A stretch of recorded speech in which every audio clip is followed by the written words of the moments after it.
erdemlerimizle çok geniş bir coğrafyayı তুরস্ক এবং ইসরায়েলের মধ্যে সম্পর্ক আবারও উত্তপ্ত হয়ে উঠেছে। তুরস্ক এখন গাজা অঞ্চলে নিজেদের সেনা পাঠানোর প্রস্তুতি নিচ্ছে, যেখানে ইসরায়েল সরাসরি আপত্তি জানিয়েছে। কারণ ইসরায়েলের প্রধানমন্ত্রী বেনিয়ামিন নেতানিয়াহু কোনোভাবেই এই সিদ্ধান্ত মেনে নিতে পারছেন না। গত কয়েকদিনের মধ্যে তার সংবাদ সম্মেলনে স্পষ্ট দেখা গেছে যে ইসরায়েল এই বিষয়ে মোটেও খুশি নয় এবং এই সিদ্ধান্তকে গুরুতর বিষয় হিসেবে দেখছে। শুধু ইসরায়েল নয়, মধ্যপ্রাচ্যের রাজনৈতিক মহলেও এই বিষয়টি নিয়ে তীব্র আলোচনা হচ্ছে। আর এবার যেন এরদোয়ান সেই উত্তেজনার আগুনে আরও ঘি ঢেলে দিলেন। তিনি সরাসরি বলেছেন, গাজায় তুর্কি সেনার সঙ্গে থাকবে তুরস্কের সবচেয়ে আধুনিক কমান্ডো ফোর্স মারুন বেরেটস। এই ঘোষণার সঙ্গে সঙ্গে মধ্যপ্রাচ্যের রাজনৈতিক মানচিত্র যেন একেবারেই বদলে গেছে। অনেক বিশেষজ্ঞ বলছেন, মারুন বেরেটস কমান্ডো ফোর্সের নাম শুনলেই পুরো পৃথিবী নড়ে চড়ে বসে। কারণ এই ফোর্স তুরস্কের সবচেয়ে দক্ষ, দ্রুত এবং গোপনীয় এলিট ফোর্স হিসেবে পরিচিত।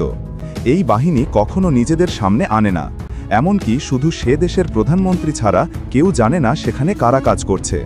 সাধারণত তারা দেশের নিরাপত্তা, রাষ্ট্রীয় গুরুত্বপূর্ণ সুরক্ষা এবং এরদোয়ানের বিশেষ নিরাপত্তার দায়িত্ব পালন করে।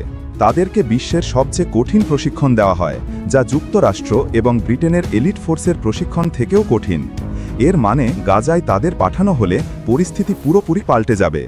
বিশেষজ্ঞরা বলেন, এই বাহিনী এতই ক্ষমতা সম্পন্ন যা তারা মাত্র 2 দিনের মধ্যে তুরস্কে ঢোকা যে কোনো বিদেশি গুপ্তচরকে খুঁজে বের করতে সক্ষম।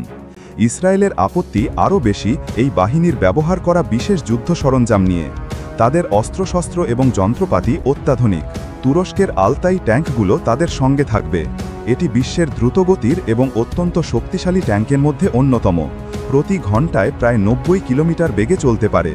এটি এমনভাবে তৈরি করা হয়েছে যে 5 কিলোমিটার দূরের যে কোনো লক্ষ্যবস্তু নিখুঁতভাবে আঘাত করতে পারে।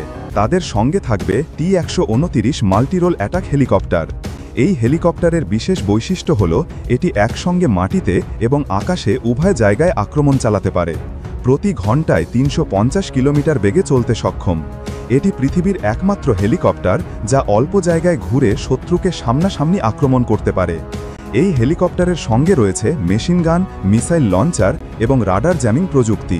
তুরস্ক তাদের সৈন্যদের নিরাপত্তার বিষয়ে সবসময় সতর্ক, তাই সৈন্যদের আকাশ থেকে সমর্থন দিতে থাকবে সুপারসনিক ফাইটার জেট টাইফুন।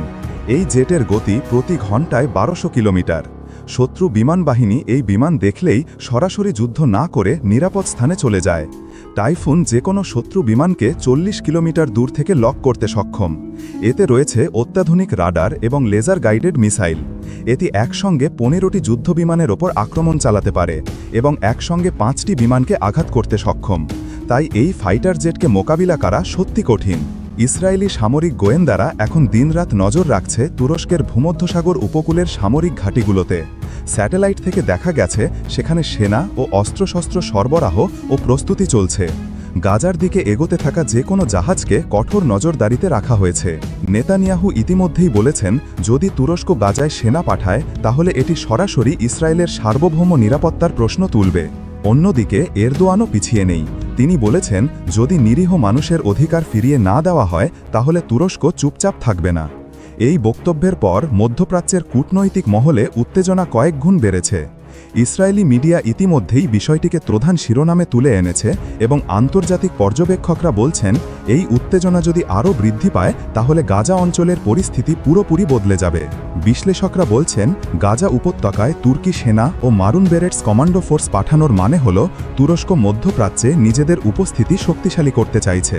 তুরস্ক ও ইসরায়েলের মধ্যে এই সাম্প্রতিক উত্তেজনা শুধুমাত্র 2 দেশের মধ্যে সীমাবদ্ধ নয়, এটি পুরো মধ্যপ্রাচ্যের রাজনৈতিক, মিলিটারি ও কূটনৈতিক ভারসাম্যের ওপর সরাসরি প্রভাব ফেলতে পারে। গাজায় তুর্কি সেনা ও মারুন বেরেটস কমান্ডো ফোর্সের উপস্থিতি একটি গুরুত্বপূর্ণ পরিবর্তন আনবে, যা পরবর্তী কয়েক সপ্তাহের মধ্যে স্পষ্টভাবে দেখা যাবে।